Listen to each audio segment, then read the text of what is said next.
So, good afternoon, everyone. As a continuation to what we had discussed last meeting, we'll now move on to our next topic, which is entitled Integrating Arts and Creativity Literacy into the Curriculum. So, as you all know, arts and creativity literacy play a vital role in fostering imagination, critical thinking, and of course, expressive abilities, most especially among students. So a well-integrated curriculum ensures that creativity is nurtured enough through various educational strategies. So to start off, I will now present to you the 10 ways or 10 educational strategies in integrating arts and creativity literacy into the curriculum. So to begin with, we have first the physical environment. So as you all know, a thoughtfully designed physical environment enhances the students' ability to think creatively, express themselves critically, and of course, engage with learning in dynamic ways. So schools, universities, or any institutions can embed arts and creativity literacy into their structure through architectural design, artistic elements, and of course, specialized spaces. So we have also examples of physical environment. We have the student lounge, we have the creative murals, we have the colorful blocks, and of course, benches and whatsoever. And by, because by integrating arts and creativity literacy into the physical environment, schools can provide an immersive, engaging, and thought-provoking atmosphere or thought-provoking ambience that would help the students connect with learning in such meaningful ways. And so up next, we have also the emotional environment.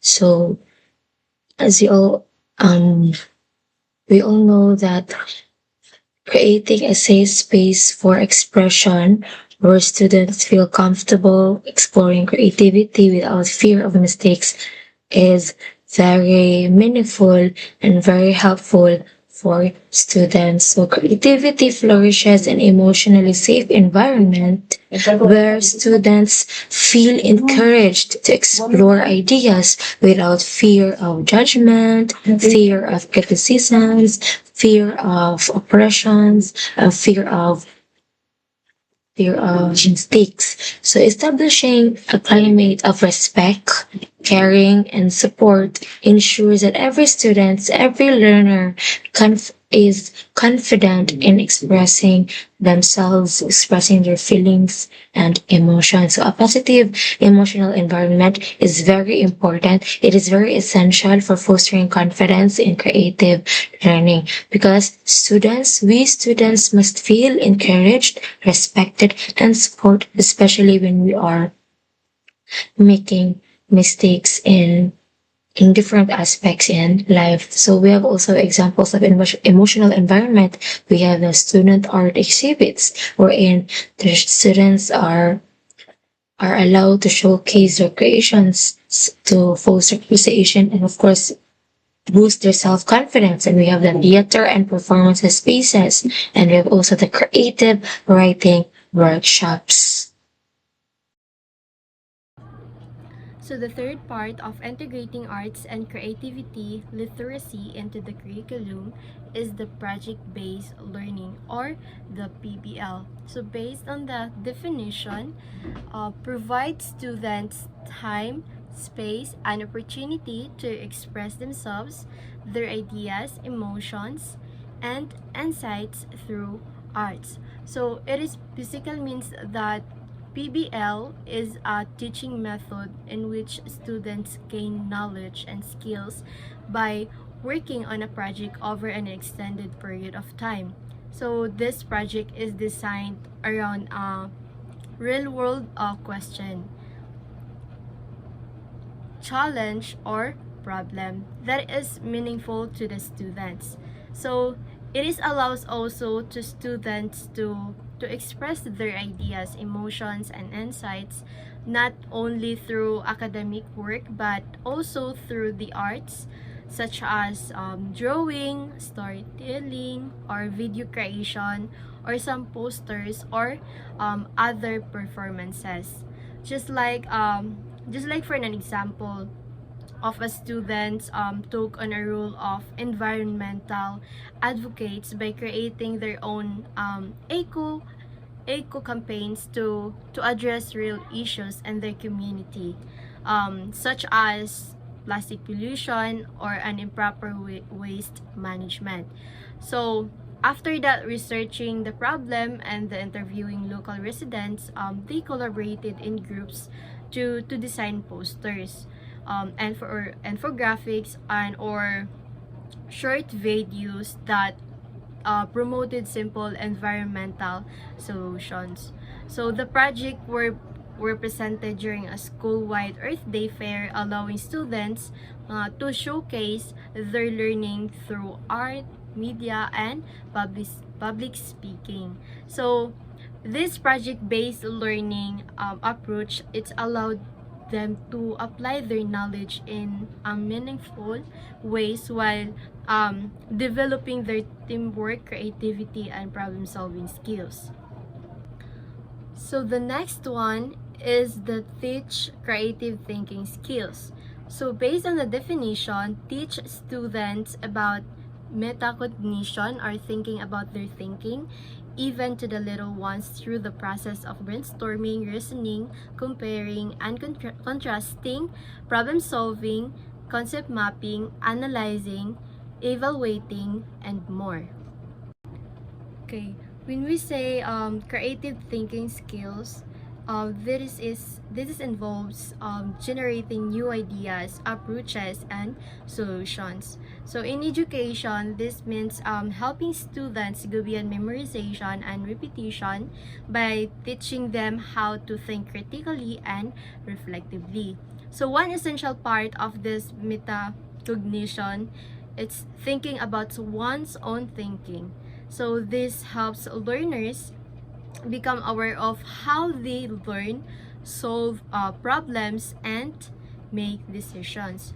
Just like for an example, a student were asked to explore the theme of identity through a variety of activities that encourage creative thinking. So they began by brainstorming personal experiences, and then created visual mind maps to connect their ideas. So through guide discussions, they compared different perspectives from short stories and reflected on their own beliefs. So as a final task, students wrote and performed their spoken word poems expressing who they are and what values this stands for.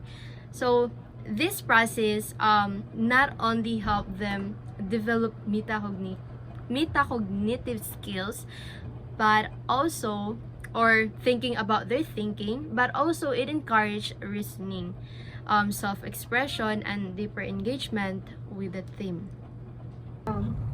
Integrating arts and creativity in the curriculum. No, so have here alternative assessments. So instead of just a worksheet or an assignment, it provides different authentic assessment like performance, system design, product or output making, visual arts creation, task-based, project-based, portfolio, and others provided with rubrics and other forms of metrics. So basically, an alternative assessment, it's like a replacement of a traditional worksheet and assignments through a real-world creative task, which is in a some performance or designed in systems like prototype, crafting, and product of piece of visual art, and to complete on hands-on project.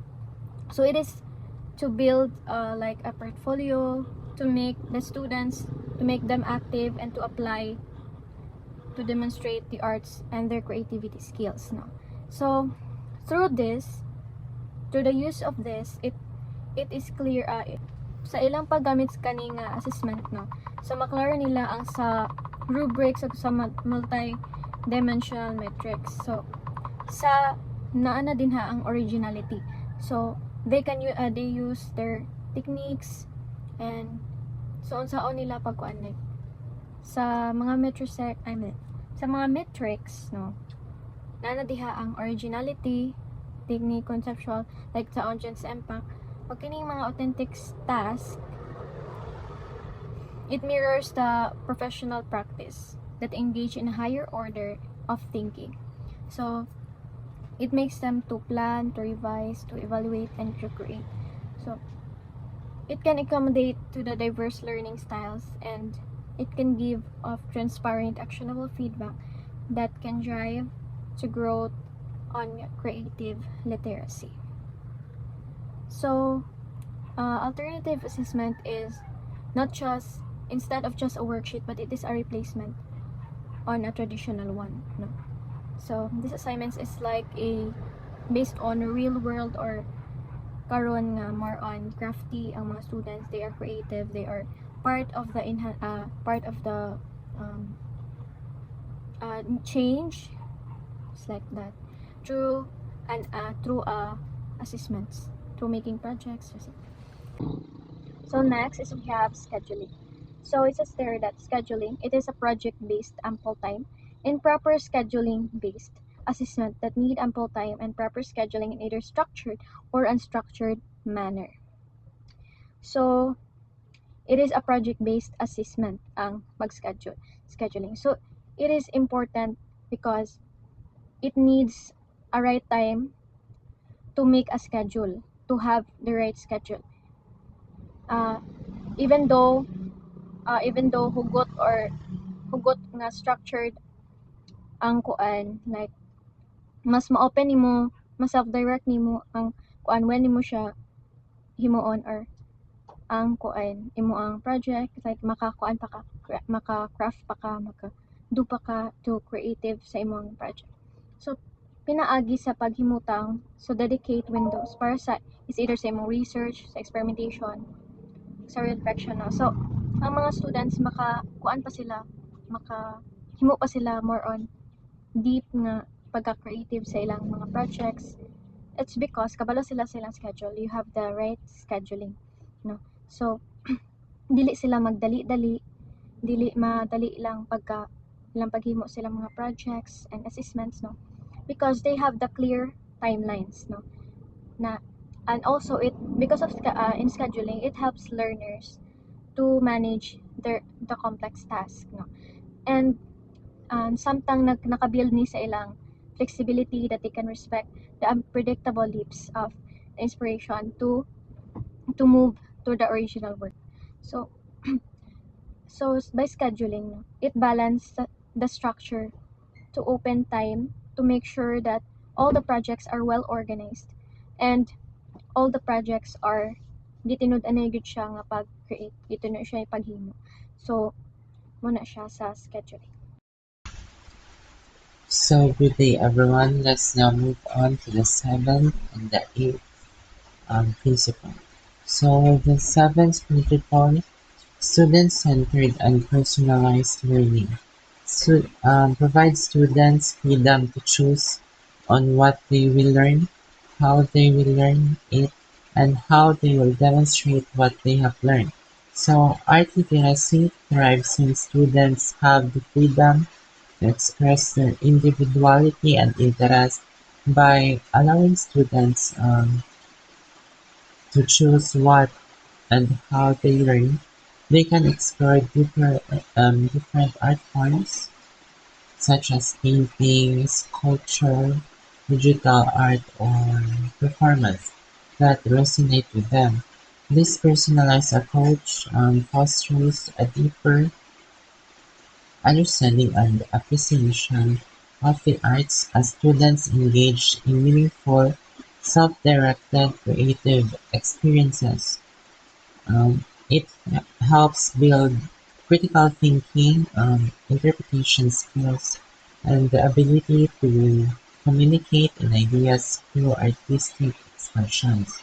So the eighth principle is the incorporated arts. Integrates seamless music, art, drama, and dance into the curriculum to develop creativity. So integrating arts such as music, drama, dance, and visual arts into a broader curriculum helps develop students overall art literacy.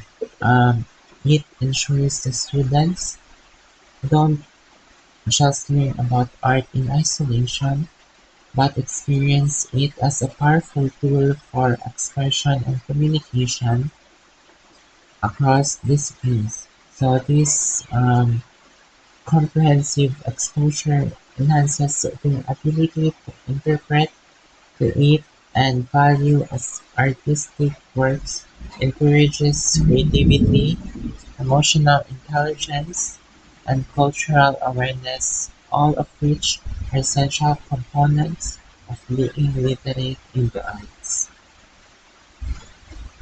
In integrating arts and creativity, we also have integration of technologies. It encourages students to create and utilize blogs and websites, blogsters, voice thread, student publishing, video game designs, coding, filmmaking, photography, and global collaborative classroom project using Google Hangouts and so on. And the last one is preparing the body and brain for creativity. It creates activities that include body and mind integration, such as yoga, ballet, jazz, Zumba, and calisthenics, and so on.